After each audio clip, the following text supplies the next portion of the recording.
Hi guys, we're back for another exciting day of wrenching on the KLR. Today's topic is going to be doing the valve check and adjustment. And the valves are located up in this area. So the first thing to do is get most of the bodywork off. Side covers, seat, tank, and radiator covers. Link is in the description. After you get the bodywork stripped off the bike, next thing to do is get the fan off. There are three 10mm bolts. One's right there. One's right there, one's sort of buried in there. You gotta push the radiator hose out of the way. And then the plug for the fan is right there. It sits in a little clip on the frame. Got the fan off. I also unplugged the fan switch wire. It's plugged into right there. Just drape that out of the way somewhere. And because everything from here on out is new to me, I will be referring to the wonderful MarkNet procedures. Link is in the description. I'll also be looking at the climber manual. There's really no link for that because it's a book. You can buy that somewhere. So anyway, next thing is to undo the spark plug wire and the temperature wire. And then take off the ignition coil. There's two wires right there and one 10mm bolt holding it onto the side of the bike.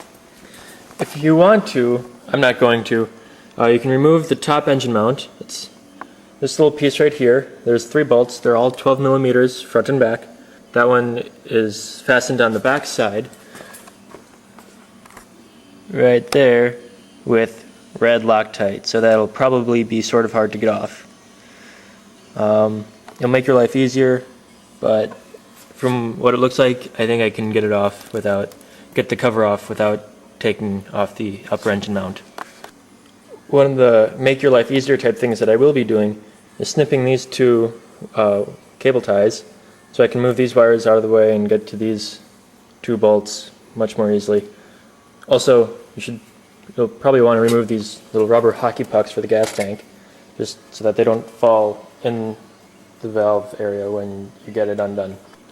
Before I dive in and take out the cover bolts, I'm going to go through with a very special wet damp rag and just clean off all the dust, or as much of the dust as I can, just to limit the possibility of the inside of the engine or the valve drain being contaminated. To make life easier, I also took off this cover. It's right over these. There are two 10mm bolts. One was between the two, one was under the part where they go together. And now to take the valve cover bolts out. They're all 12mm. These two are easy to get to. This one is not quite as easy, but still relatively simple, straightforward. What you can do is just get an extension, and then it works right there. Then for this one, right there, hang on.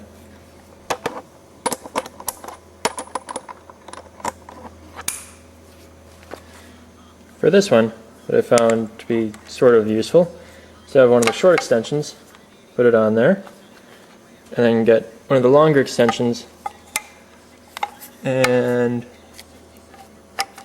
sit it in there, and then you can get to it right there. I've got all the bolts loosened, and to make sure that I keep them all in their right place, what I'm going to do is pull one out at a time. Make sure you get gasket 2 and put it over on this sheet that I got from an aforementioned site. Just make sure you know where each one goes. To get the cover off, what I did, held it like this, both sides, one side with each hand.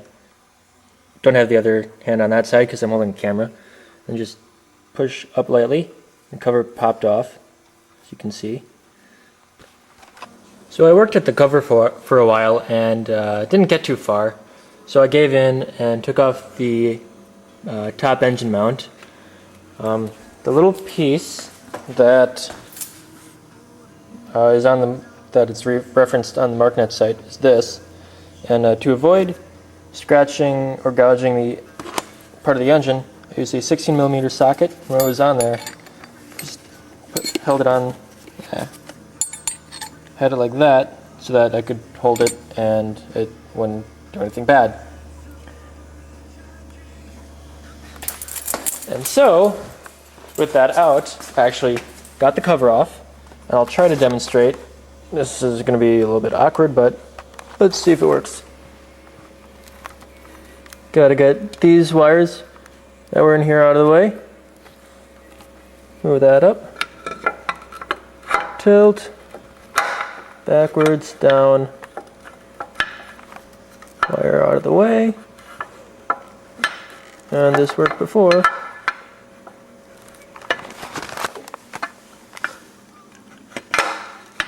Hang on.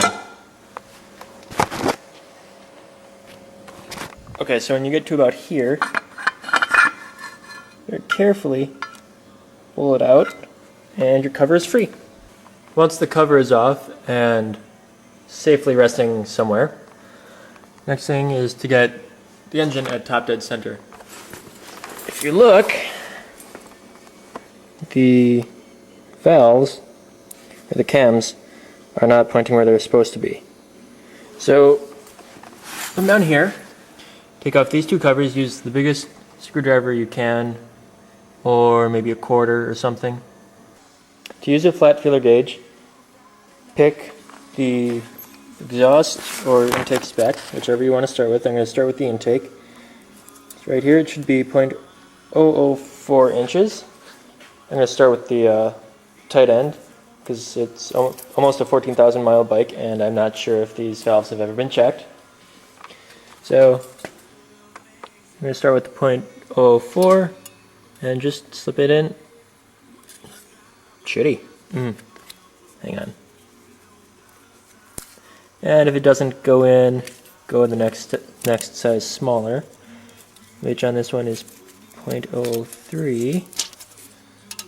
And wow, there should be a little bit of resistance, just a very little bit, and there is, and that intake is out of spec. So looks like you guys will get the joy of learning how to change the shims. What to do after checking the valve clearances or changing the valve shims if you needed to. Another video, it's in the description. Now it's time to put it all back together. So go around, clean off this surface right here going all the way around. Also this surface going all the way around, and the gasket going all the way around. Climber manual says to put RTV silicone sealant from about here to here, making sure that you get in these half circles. I'm going to use this high temp RTV silicone gasket maker. I don't think it'll do any damage. You can use this or the sealant. Your bike, your money, do what you want. I'm also going to go all the way around the perimeter. I'm not going to do just from here to here. After you get the silicone sealant back on, or on with the gasket in there, put the valve cover back on, sort of just the way you took it off. From the left side of the bike, you might have to hold these wires out of the way and move this coolant radiator tube out of the way, but just slide it right back in. Now put the 4 bolts back in, 2 there, and 1 there, 1 there. Make sure you get them in the right places. The shorter ones are on the left side, the longer ones are on the right side. Now that the cover is back on, it's time to install everything else that you took apart or took off.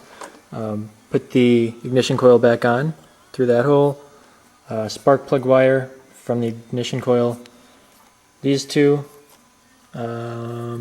This one, at least on my bike, was on the outside. This one was towards the middle of the bike. This long one goes to right there, and don't forget the mounting bolt or mounting bracket I should say. After you get the fan in and its wires all connected and back in their little holder, right in there, put the rest of the bodywork back together. I hope this video helped with your valve checking and adjustment if you needed it. And good luck! Please rate and comment on the video.